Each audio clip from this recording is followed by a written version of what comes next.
Grilled burger baka mo na malaki, mura at masarap.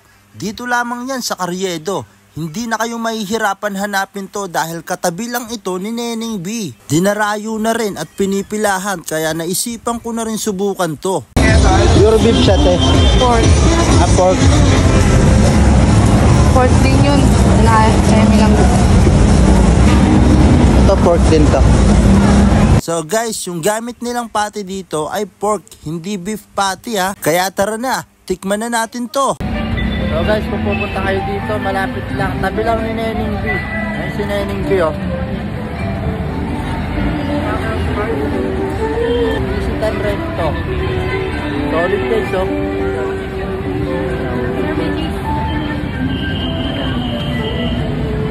Tikman natin. Guys.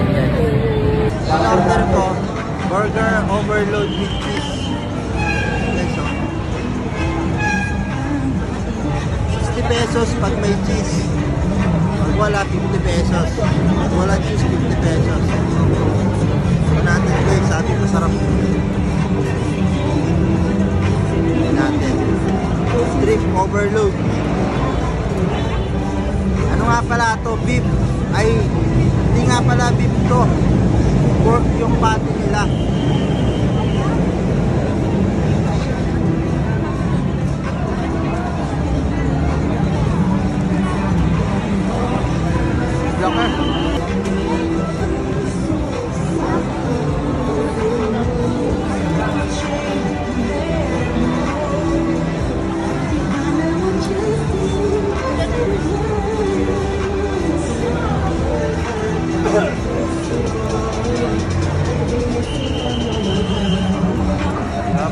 Mura siya.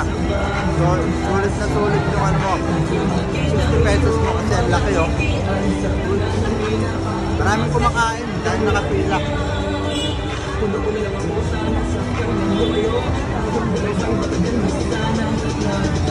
Sarap.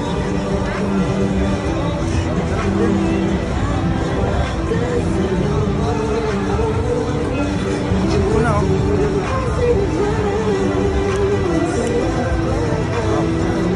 Guys.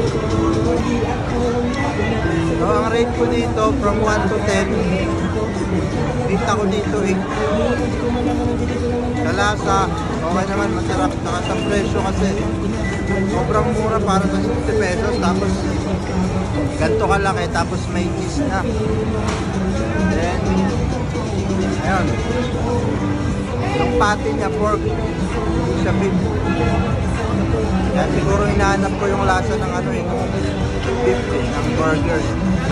Kadalasan na titikman ko, beef talaga yung patty, ito pork.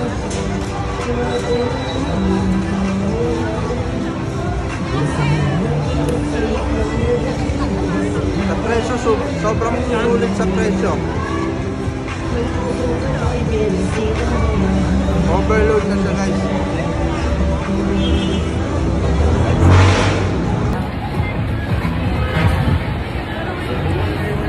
Nauwaw kayo, ito naman oh.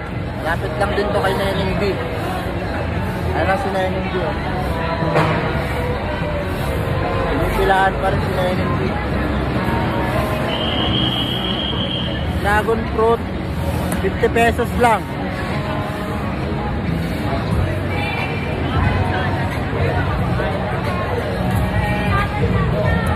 ₱50 lang, sarap.